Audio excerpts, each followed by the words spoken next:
salam sejahtera. Saya Manunda John. Tajuk projek akhir saya adalah penilaian impak sosial industri kelapa sawit Ritus Palm Oil Plantation di Sibu, Sarawak.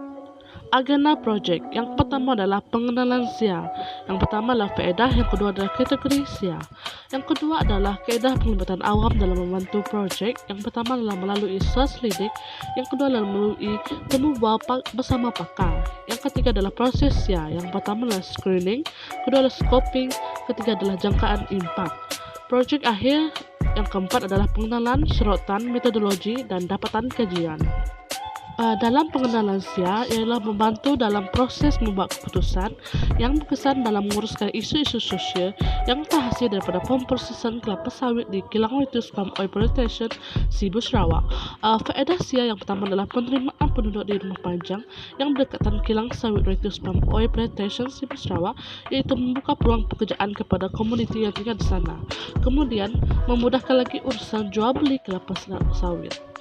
Selain itu, bagi kategori SIA, projek kilang kelapa sawit masuk dalam kategori SIA ketiga yang meliputi projek-projek yang akan ditentukan oleh Plan Malaysia atau negeri atau pihak berkuasa tempatan yaitu PBT melalui rundingan di peringkat negeri dan boleh dikemiskinan dari semasa ke semasa.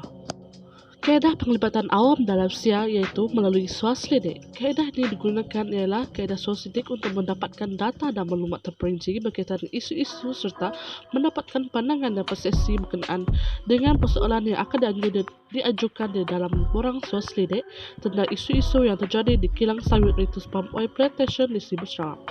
Yang kedua, data ini dianalisis menggunakan data kuantitatif. Seterusnya melalui temu bual pakar.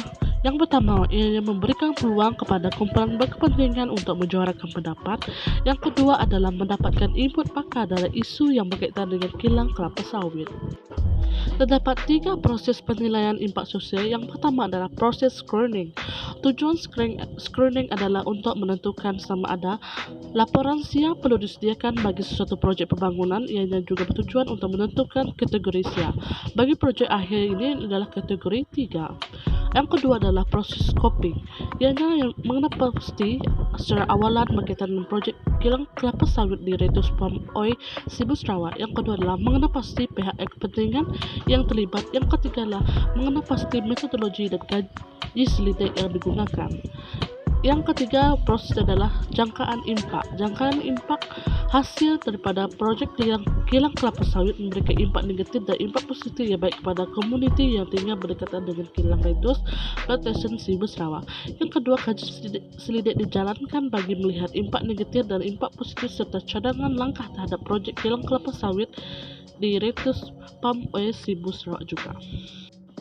Projek akhir bagi pengenalan adalah pembukaan ladang sawit sering dikaitkan dengan aktiviti yang mendatangkan mudarat kepada alam sekitar yang penduduk setempatan kerana ianya merupakan satu proses yang berterusan dan akan mengubahkan persekitaran kepada situasi yang baru menurut Zaki bin Aman pada tahun 2015. Kajian ini telah menggariskan 3 objektif utama. Yang pertama adalah mengenai pasti impak negatif aktiviti pemprosesan kelapa sawit kepada alam sekitar di Ritus Palm Oil Plantation di Sibu, Sarawak. Yang kedua adalah meneliti impak positif kewujudan kilang kelapa sawit di Ritus Palm Oil Plantation terhadap penduduk di Sibu, Sarawak. Dan yang ketiga adalah mencadangkan langkah yang bersesuaian untuk mengatasi pencemaran yang terhasil daripada aktiviti pemprosesan kelapa sawit di Ritus Palm Oil Plantation Sibu, Sarawak. Bagi sorotan literatur, menurut Khairuddin Aman pada tahun 2020, menurut kajiannya, sektor perdagangan kelapa sawit mempunyai peranan yang penting dalam pertumbuhan ekonomi negara kerana negara ini merupakan sebuah negara yang merupakan salah satu pengekspor utama minyak sawit dan getah dunia. Hal ini demikian kerana industri sawit merupakan salah satu sektor yang kekal utuh dalam membantu mempertahankan kemampanan ekonomi negara. Seterusnya, menurut Abdullah Azizi dan Hariri Nizam, pada kajian 2018 dalam penulisannya, penglibatan individu dalam aktiviti pertanian kelapa sawit adalah disebabkan oleh faedah dan peluang yang bakal diperolehi oleh pekebun kecil dalam pertanian tersebut. Menurut Muhammad Rafi Yaakob Muhammad pada 2018 Pada kajiannya, pada hari ini masalah alam sekitar semakin mendapat perhatian berbagai pihak. Di salah satu sudut, pihak kerajaan melalui mekanisme undang-undang mengenakan hukuman kepada pihak-pihak yang didapati melakukan pemusnahan kepada alam sekitar.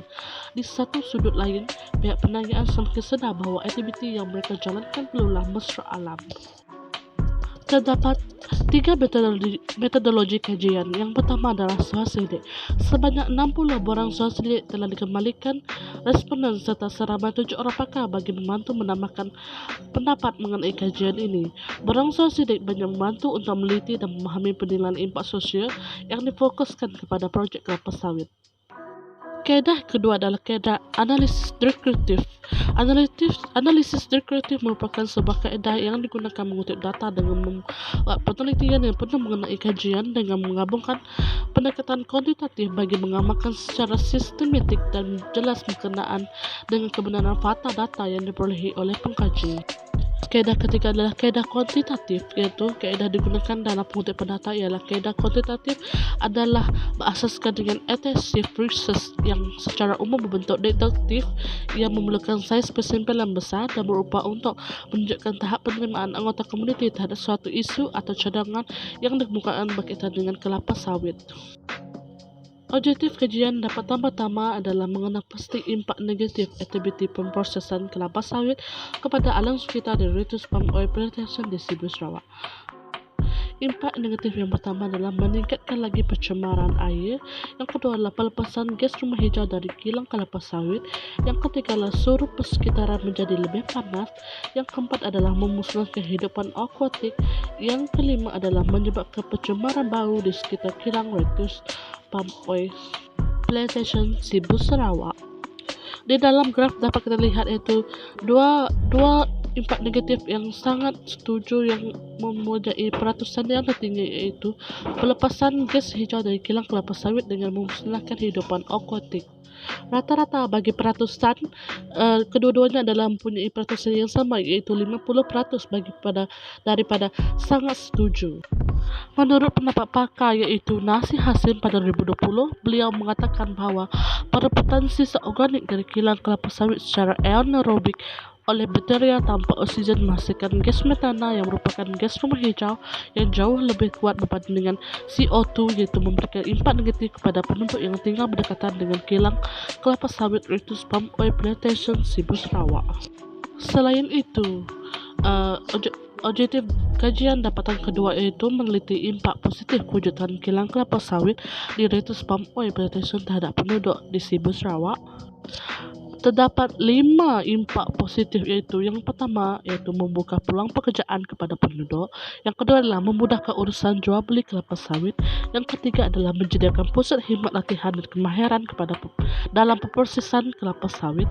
Yang keempat adalah membasmi kemiskinan komuniti di Sibu Sarawak. Yang kelima adalah mengurangkan lagi jurang pendapatan penduduk di pedalaman Sibu Sarawak dengan kawasan penduduk di kawasan bandar. Dapat kita lihat pada graf itu, peratusan yang tertinggi adalah mengurangkan jurang pendapatan penduduk di dalam pedalaman Sibu Sarawak dengan penduduk di kawasan bandar, iaitu peratusan sangat setujunya adalah 62%. Menurut pendapat pakar Muhammad Fazli pada tahun 2021, di mana ia mengatakan bahawa kegiatan aktif dalam perkilangan mampu mengurangkan lagi jurang pendapatan penduduk, khususnya penduduk yang melibatkan diri dalam penanaman kelapa sawit.